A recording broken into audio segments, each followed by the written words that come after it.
Привет-привет! Меня зовут Людмила, и с вами Таро в потоке. Наш сегодняшний разбор называется так.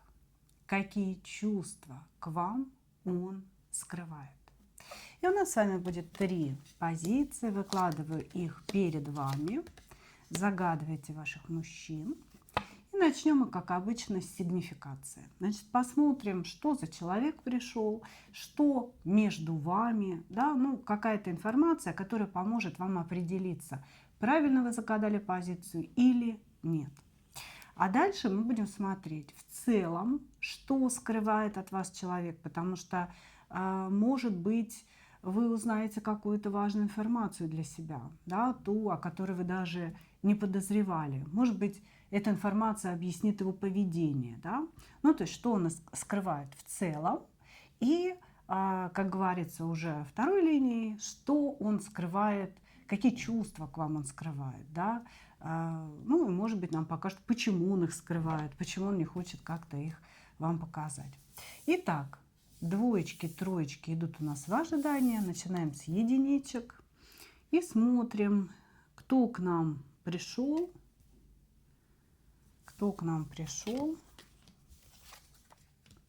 и что между вами сейчас происходит. Здесь на самом деле то ли какая-то затянувшаяся пауза, то ли затянувшееся бездействие со стороны мужчины.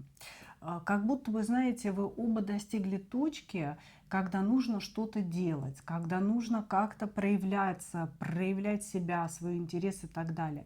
Или вы ждете, что мужчина, да, наконец начнет делать какие-то предложения в вашу сторону. Или, допустим, если вы поругались, замолчали, да, вы ждете, что он наконец-то должен уже проявиться. Уже слишком долго что-то вот держится, да, держится между небом и землей. Зависло, подзависло. Вот, значит, здесь мужчина может быть вашим учеником. Вы можете где-то вместе учиться с ним, или так или иначе вас объединяет какое-то обучение. Может быть, еще вы увлечены чем-то одним, ну, например, музыкой, да, то есть вы музыкант, он музыкант, и у вас есть о чем поговорить. Вот есть какие-то общие темы, да, которые связаны с обучением, с движением вперед, или вот с какой-то общей профессией с этим человеком. Вот, значит, сам по себе мужчина привык быть, знаете, таким серым кардиналом. Он никогда не будет показывать вам свое желание власти над вами, да? Он никогда не будет показывать какие-то свои темные стороны, да, сразу, они выявляются постепенно. Это человек, который привык управлять ситуацией из-за чьей-то спины. Если мы говорим в отношении вас, как это работает, да, то он всегда будет давать вам пальму первенства. Да? То есть он будет говорить: принимай решение ты, сделаем так, как ты хочешь, да? Ты главное, ты для меня солнце, ты для меня все. Я подстроюсь, да, любимая, решай, я подстроюсь. Но на самом деле делать он будет всегда только то, что выгодно ему. Да, говорить вам в лицо одно, а ситуацию выворачивать хитрыми какими-то методами, да, разговорами, закладыванием вам определенных внушений в голову. Знаете, ну вот как-то так ненавязчиво, да, он будет выворачивать любую ситуацию так, чтобы сделать, как он хочет, а не как вы говорили. Хорошо, если то, как вы говорите, и он хочет, совпадает, да, тогда будет иллюзия такого вот мира между вами. Значит, этот человек всегда сам себе на уме, и каким бы искренним он ни казался, располагающим, да, здесь у него всегда есть какие-то тайные мыслишки. У него всегда есть какие-то свои потребности, да, которые он вкладывает в свои действия. И он никогда не будет делать того, что он по-настоящему не хочет. Да? Он может прогибаться, пригибаться. Это очень пластичный человек для того, чтобы угодить вам сегодня, а когда-то послезавтра, ну, снять с вас, как говорится, последнюю шкуру. Ну, вот такой вот человек, понимаете? Очень-очень хитрый, манипулятивный, знающий психологию, может быть, женскую, может быть, общечеловеческую психологию, знающий, когда надо замолчать, когда нужно появиться, отдалиться и так далее. Он умеет играть вот эти вот все, знаете, коммуникативные игры. Хорошо. Сейчас карты показывают, что вроде как вы не общаетесь, да, а если общение и есть, да, то это с позиции коллегиального общения, дружеского общения, и вы все время как будто бы ждете, да, что вот мужчина должен куда-то перейти, должен что-то начать. Хорошо. Давайте посмотрим, что он скрывает в целом от вас.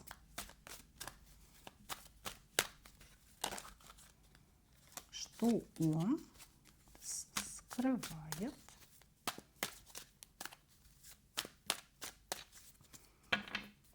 в целом от вас.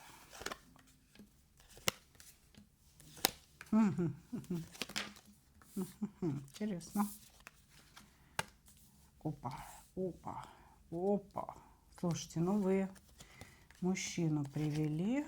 Здесь, конечно, прям такое что-то очень хитрое, что-то очень такое здесь намечается, искушающее вас и ведущее вас в никуда, я бы сказала, в пропасть. Мужчина, конечно, здесь, я даже не знаю, как сказать. Я не могу сказать, что он ловелас или гулёна. Этот человек испытывает особое удовольствие, когда он вовлекает женщину в отношения. Ему нравится эта игра. Здесь просто такой ходячий манипулятор в дьяволе, да, когда мужчина, вот ему нравится женщина, и он начинает даже играть в долгую, вести ее к тем отношениям, которые ему нужны. Он не будет распыляться на других женщин, он будет работать над одной. Но для него это игра. Это не то, что он влюбился как ненормальный, ни о чем не думает, лишь бы быть со своей любимой. Нет, нет, нет. Здесь у человека разум всегда во главе угла. Всегда. Он никогда не расслабляется. И если он шепчет вам на ушко, что у него снесло голову, что он весь просто горит от страсти, вы поверьте, это хорошо выученная роль. Да, он испытывает эмоции, но здесь человек сначала думает, потом делает. Может быть, он это и скрывает. Может быть, вы видите сейчас в нем какого-то романтического героя или видите в нем слабака, да?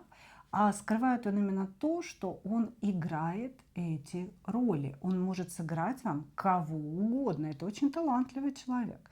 Иерофант, дьявол, перевернутый иерофант, да? Тот же дьявол, двойной дьявол в человеке, понимаете? Человек игрок, ему нравится играть эту жизнь, он очень-очень азартен. Значит, но по сути, вот то, что нам показывает, что он скрывает конкретно, у него есть проблемы с мужским здоровьем. Человек может быть хоть каким манипулятором, да, это же как бы свойство его ума в первую очередь, а физическое тело – это физическое тело. И у него то ли есть какое-то заболевание, то ли есть временная дисфункция, то ли возрастная дисфункция какая-то, да, в половой сфере, в сфере такой вот мужской, брутальной. И человек пытается сейчас решить эту проблему, может быть, там, при помощи медицины, да, медикаментозно, может быть, спортом, еще чем-то. Ну, короче говоря, здесь человек занимается своим мужским здоровьем, потому что оно стало сбоить. Я не скажу, что прям колоссальная проблема, хотя для него это прям все смерть врагам. То есть психологически он это очень тяжело воспринимает. И вот в первую очередь, что он скрывает, это вот это проблемы, да, проблемы с мужским здоровьем. Во вторую очередь он скрывает то, что он игрок и что он может сыграть абсолютно любую роль вашего пажа, вашего поклонника, вашего слуги или вашего господина императора, любую роль, и будет он ее играть в зависимости от того, что ему на сегодня выгодно, что ему на сегодня выгодно делать, кем ему выгодно быть. Теперь давайте смотреть, какие чувства к вам он скрывает. Какие чувства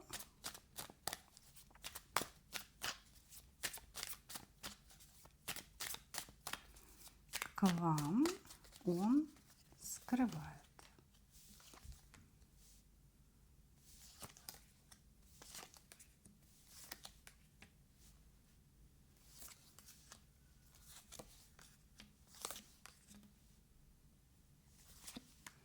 Вы не подкачали, вы тоже в дьяволе. Тут такой, знаете, коса на камень нашла. Мужчина встретил равную себе женщину и немножечко обалдел. Обалдел от того, что не все женщины простушки, не всем можно навесить лапшицы на уши, да, как бы. А есть, в общем-то, такие дьяволы в юбке, как и он в штанах. Ну, какие чувства он скрывает? Бесите? Бесите от того, что не идете из головы. От того, что очень сильно выделяетесь среди остальных женщин. Он привык соперничать, он привык играть. Но, понимаете, он привык вести женщину. Женщина для него как овечка, а он как будто бы пастух, который ее куда-то ведет. А тут, понимаете, какая ситуация с вами возникла? Он думал, что вы овечка, а вы оказались волк в овечьей шкуре. И вы ему уже личико-то свое продемонстрировали. И он теперь не знает, потому что волку, в общем, пастух-то не нужен, да, и волк может этого пастуха и покусать, и загрызть. И он в растерянности. То есть я бы сказала, что мужчина увидел в вас какую-то уникальную для себя женщину. Его это удивляет, но его это очень сильно будоражит. И он очень хочет продолжать отношения с вами именно потому, что вы другая. Вы тоже игрок. Вы его соблазняете собой, вы его маните собой, и вы не поддаетесь на манипуляции. И он просто в ахере. Извините за это выражение. Поэтому он говорит, бесит. Бесит от того, что не похоже на других. Бесит от того, что с ней непросто. Бесит от того, что она не идет из головы. Она кружится в этой голове на постоянной основе. Что мне делать? Говорит нам с вами этот мужчина. Вот. И тут, понимаете, действительно затянулась какая-то пауза или какое-то необщение или бездействие. И он хочет сократить между вами расстояние. Начать действовать, начать общаться, прекратить молчание, примириться в случае, если поругались. То есть у него есть в этом колоссальная потребность. И это его тоже бесит. То есть его бесит, что вы ему нужны больше, чем он вам. Вот так. Вы-то не действуете, вы, видимо, что-то там ждете, сидите, выжидаете тоже в кустиках, да? Ну, типа, давай, дьявол, попрыгай. Товарищ манипулятор и дьявол в одном флаконе. Я сейчас посмотрю, да, кто ты там такой. Вот. Он извернулся уже ужом, судя по всему, перед вами, но понимает, что придется ему играть по вашим правилам. Понимаете? От этого бесите. От этого бесите. При этом очень сильно тоскует, скучает, думает о том, как к вам приблизиться. Огонь изнутри дьявольский шпарит его, безусловно. Вот, то есть здесь есть то ли какое-то наблюдение. Если вместе работаете, он вас часто видит, просто видит, да, почему-то у него сразу какие-то такие, знаете, обвинительные фантазии, назовем это так. То есть он вас начинает ревновать. даже если не к кому. Ревновать просто к вашему внешнему виду, к тому, что вы не имеете права так хорошо выглядеть, не имеете права быть такой сексуальной, потому что, ну, кроме него же это еще видят люди, понимаете? То есть вот здесь идут вот такие какие-то чувства с позиции того, что я хочу приручить дикую кобылку, но у меня это не получается сделать, я уже 10 раз пытался, да, и ну нифига она не поддается, не знаю, где ее ловить, не знаю, как ее ловить, и не знаю, как ее оседлать. Вот все эти эмоции, зацикленность на вас присутствует по дьяволу, ну, то есть он регулярно об этом думает, и регулярно его охватывает огонь изнутри, вот, и бесится именно от того, что вы не даетесь ему в руки. Вот такие чувства он скрывает, но здесь король кубков, да, то есть человек влюблен. Я думаю, что то, что он влюблен, он пытается скрыть даже от себя самого, потому что он же себя считает таким логиком, да, как бы человеком, который идет от ума, а влюбленность это все-таки от сердца. И как будто бы об этой влюбленности он даже сам не особенно знает. Вот так, мои дорогие. Благодарю вас. Двигаемся далее.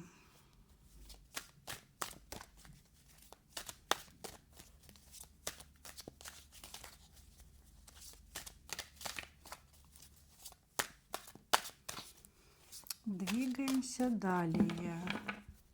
Двоечки. Приветствую вас. Какой-то кармический товарищ у нас. Ну, что у нас опять идет?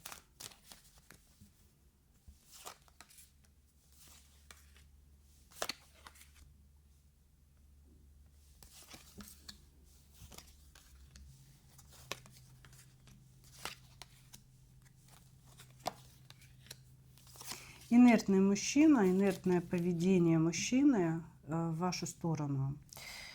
Я бы сказала, что здесь нет отношений в том смысле, да, вот в котором мы называем их отношениями, потому что все-таки, на мой взгляд, сейчас, простите, чуть-чуть подтяну, а то, смотрю, все оттягивается вниз.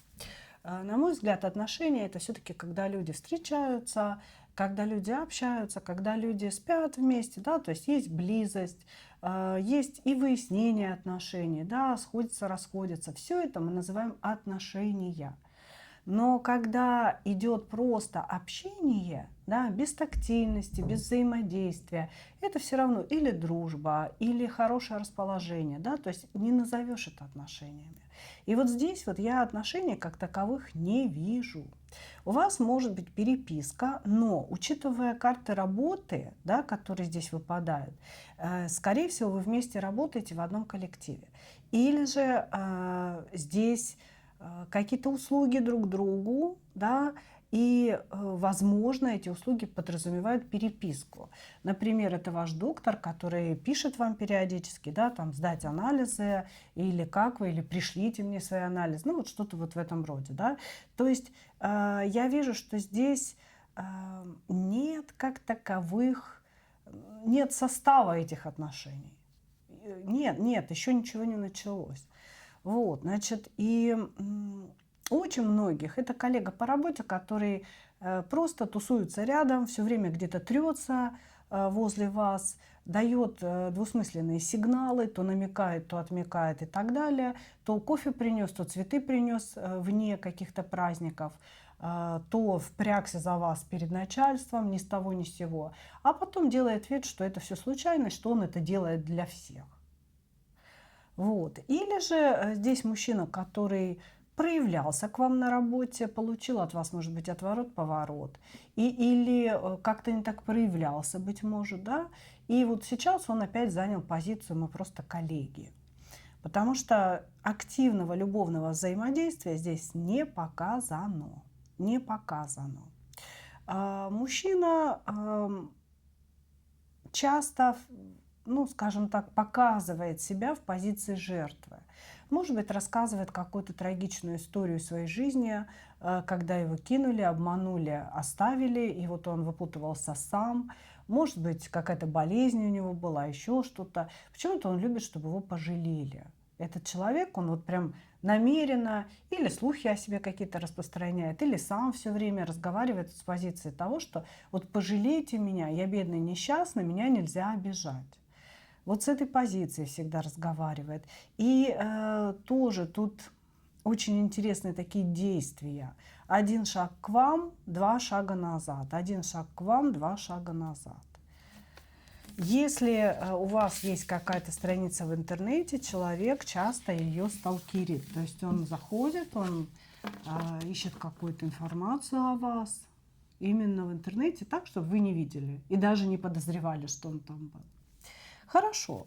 Что он скрывает? Что он скрывает?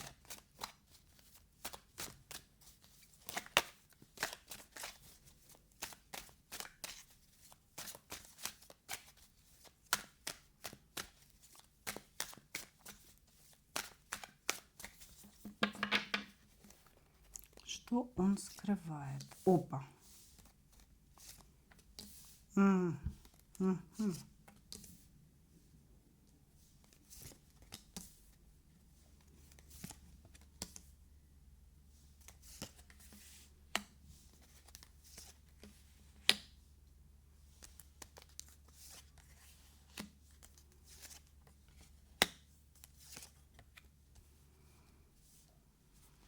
Значит, для кого-то мужчина скрывает то, что он женат.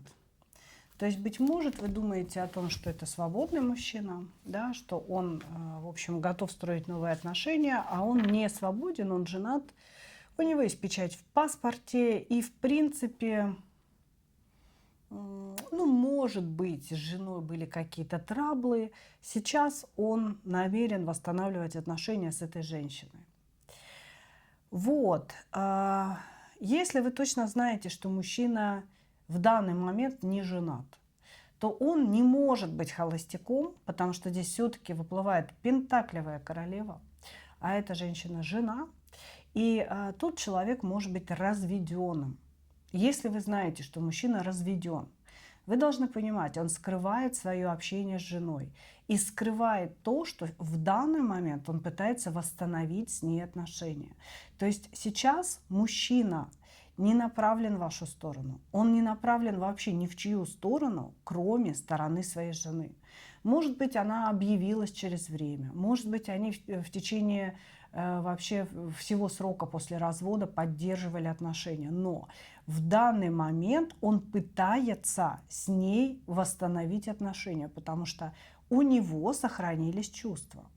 Он, ну, не может определить их, допустим, как любовь или не любовь к ней, но желание восстановить отношения, чувства к этой женщине у него есть. И также он скрывает, что почему-то он не нашел с вами общего языка. То есть здесь идет разговор уже о вас, о том, что мужчина думал о вас серьезно. Может быть, он стоял на выборе, возвращаться ли к своей бывшей жене или строить новые отношения с вами. И почему-то он сделал этот выбор не в вашу пользу.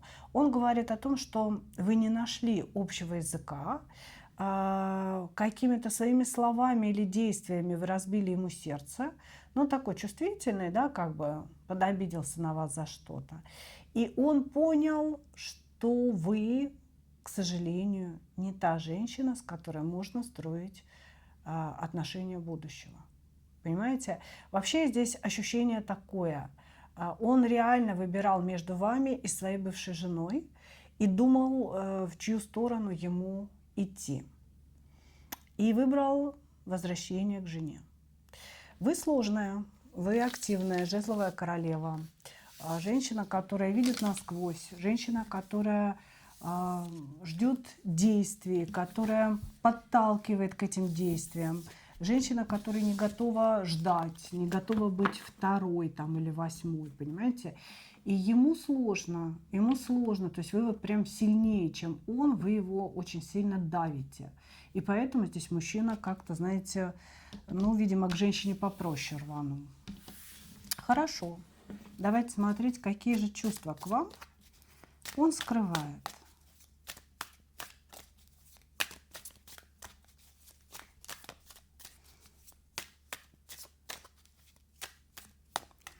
Какие чувства к вам он скрывает?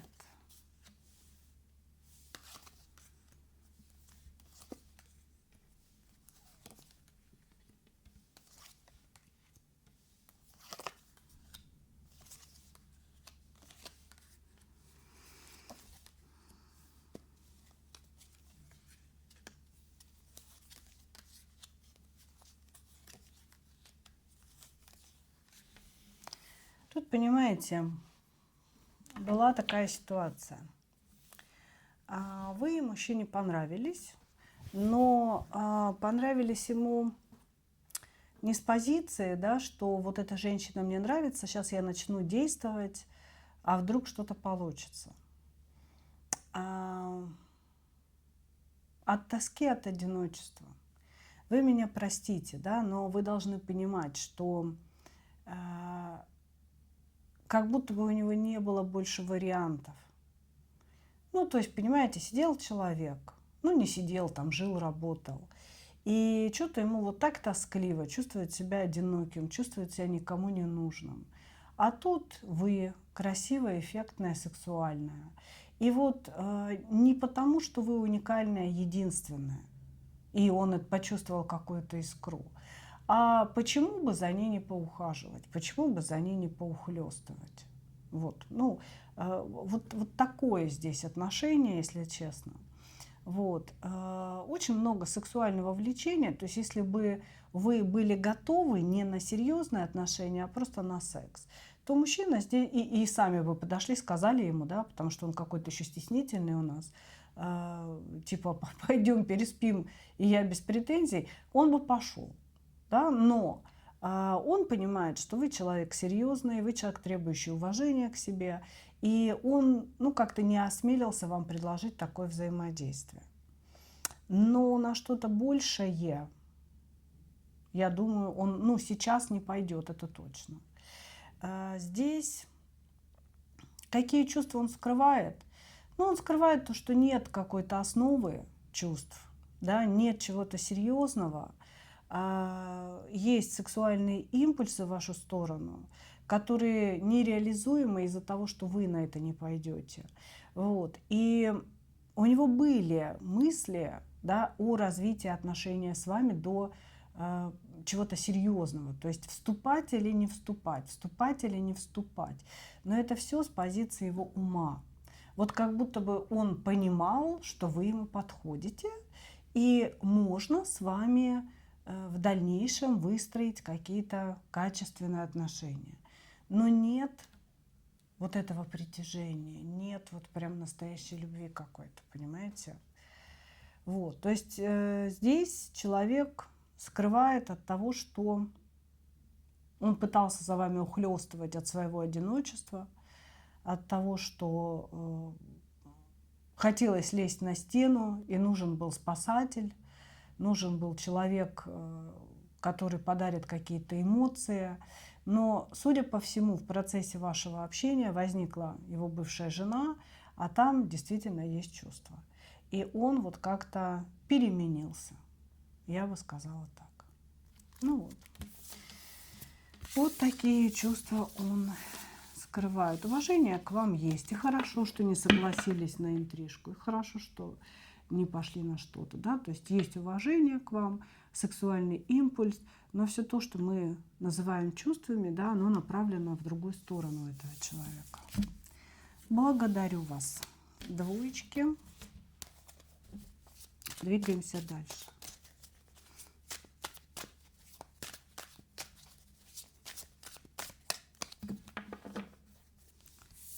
Троечки, приветствую вас. Здесь треугольник. Треугольник.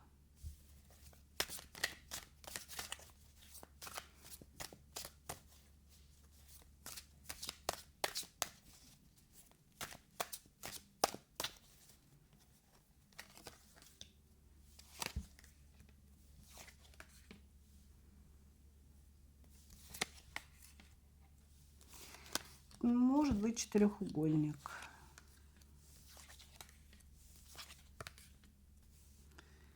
Здесь такая, знаете, ситуация, я бы сказала, какой-то безнадежности. Безнадежности от того, что все это между вами совершенно невозможно. У вас есть стабильные отношения у обоих. Длительные стабильные отношения, которые никто ни при каких условиях прерывать не будет. Вот. А свингерские отношения у нас еще никто не узаконил. Вот. Вас тянет друг к другу. Ваша страсть друг к другу разбивает сердце вам обоим. Вот. И мужчина от того, что он бессилен что-либо изменить, начинает конфликтовать с вами. А вы от того, что вы тоже понимаете, да, что ничего не изменить. Ну, вы пытаетесь здесь надевать маску добропорядочной леди, мудрой женщины, которая сейчас все разрулит, успокаивать его. Ну, короче, между вами какие-то конфликты периодически возникают из-за того, что мужчина хочет непонятно что, и бессилие что-либо изменить в вашей ситуации, оно отыгрывается его поведением на вас, да, вот. Ну, а вы здесь как бы пытаетесь его успокоить, его усмирить, все будет хорошо, как-то направить его в положительное русло. Вот, значит, это запретная связь. Здесь есть пострадавшие люди, назовем это так, это его жена и ваш муж, которые могут знать о вашей связи, могут не знать о вашей связи, но два этих человека, они являются существенным препятствием к вашему сближению, потому что там, да, в браке действительно настоящие отношения, а здесь страсть. Вот, значит, в принципе, мужчину показывают как человека очень самодостаточного, у которого есть, ну, там, квартира, машина, гараж, зона комфорта, в которой он находится, из которой он выходить не будет. Вас показывают как человека очень творческого. Может быть, вы пишете стихи, картины, музыку. То есть вы вообще творчески подходите к жизни. Для вас это такой интересный процесс. И вам, как человеку творческому, жизненно необходима страсть, жизненно необходимы бабочки в животе, да, которые, собственно, помогают вдохновению рождаться. Вот. А мужчина этот, он, ну, скажем так, у него такая гиперсексуальность присутствует, ему нужно очень много секса, ему очень много эмоций нужно от женщины. А с женой, ну, все как-то понятно, понимаете, все как-то понятно, все привычно. Это быт, это какие-то хлопоты, тут уже там не до секса, не до эмоций и так далее. Вот, и поэтому все так произошло. Да? Поэтому все так произошло. Хорошо. Смотрим, что скрывает ваш мужчина. Что скрывает ваш мужчина?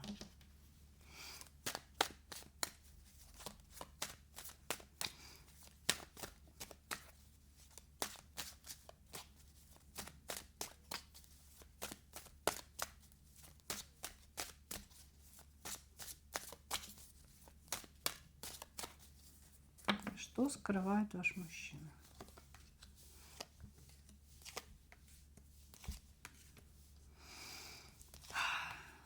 Мужики.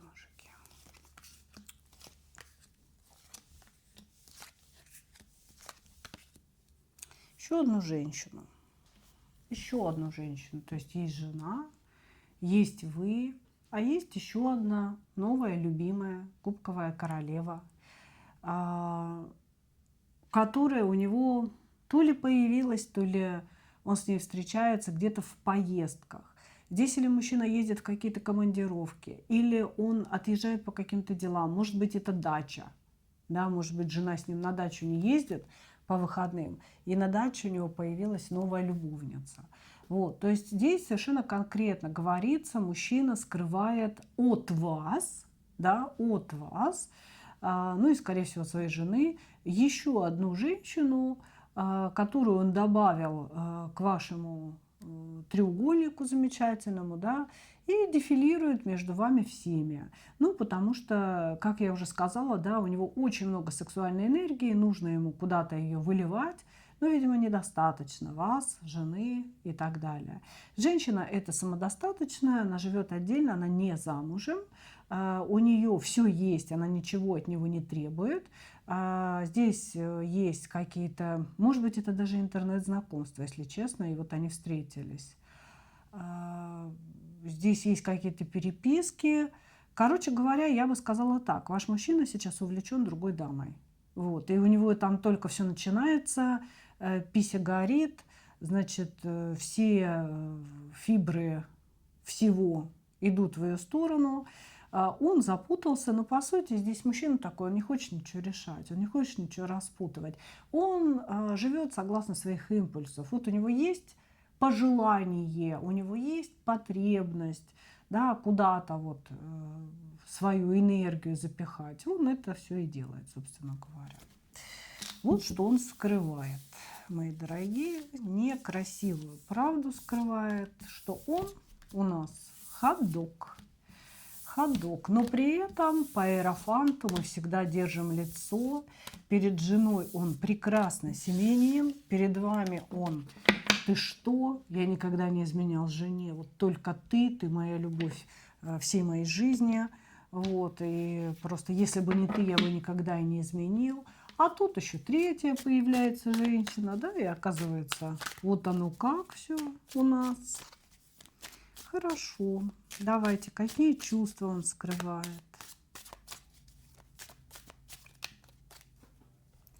Какие чувства он скрывает?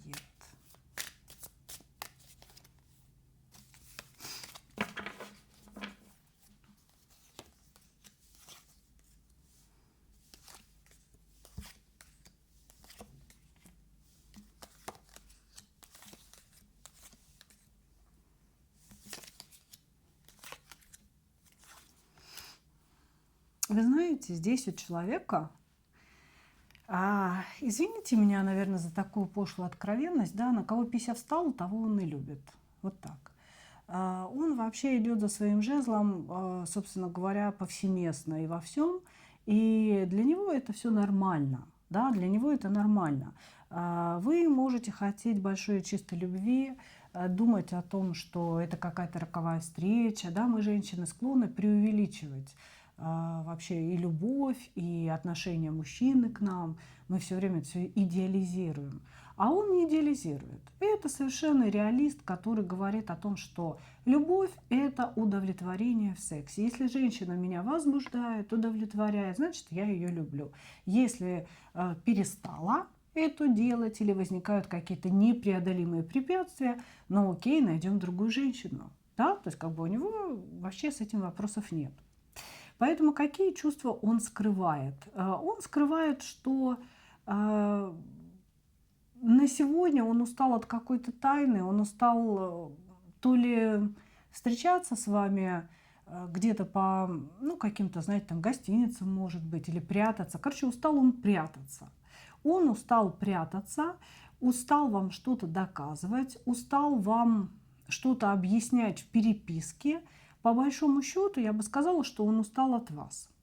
Он устал от того, что ваши отношения стали слишком серьезными. Он к этому не был готов. То есть пока вы были удобной, пока вы были доступной, влюбленной, энергетически отдающей, он пользовался, ему было в кайф, и ему казалось, что он вас любит. На сегодня вы стали требовать чуть больше, вы стали создавать проблемы и создавать сложности для этого человека. И поэтому он говорит: я устал от этого, я устал от ее выяснений, я устал вообще от того, что она перестала быть для меня какой-то вот такой звездой, понимаете? Она перестала меня возбуждать, она перестала быть легкой. Вот. И поэтому здесь у человека такая усталость от этих отношений, усталость от выяснений, усталость от ваших требований. Вот. Но он, как бы, знаете, так интересно ко всему относится, что сейчас я устал, мне не хочется, я переключаюсь на новенькую кровь, да, на новенькое тело. Вот. Но если там что-то не получится, или, может быть, я соскучусь по ней, то есть по вам, вот, ну, может быть, у меня снова все загорится. То есть вы для него действительно, ну, здесь идет дьявол у нас, да, то есть вы женщина, которая в любой момент его может к себе развернуть, очень сильное сексуальное притяжение к вам, но на сегодня как бы оно заблокировано другой женщиной, он переключился. Понимаете? Поэтому вы его раздражаете, он от вас устал, что это за выяснение, да посиди, помолчи, подумай над своим поведением. То есть, когда появляется альтернатива, человек и начинает себя так вести. Но это говорит лишь о том, что любви и не было никогда. Понимаете? Потому что мы же с вами понимаем, что любовь и сексуальное влечение – это не одно и то же.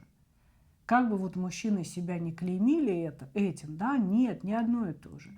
Люди даже могут сексуально друг к другу безумно подходить, но если духовного единения не присутствует, не будет никакой любви между ними.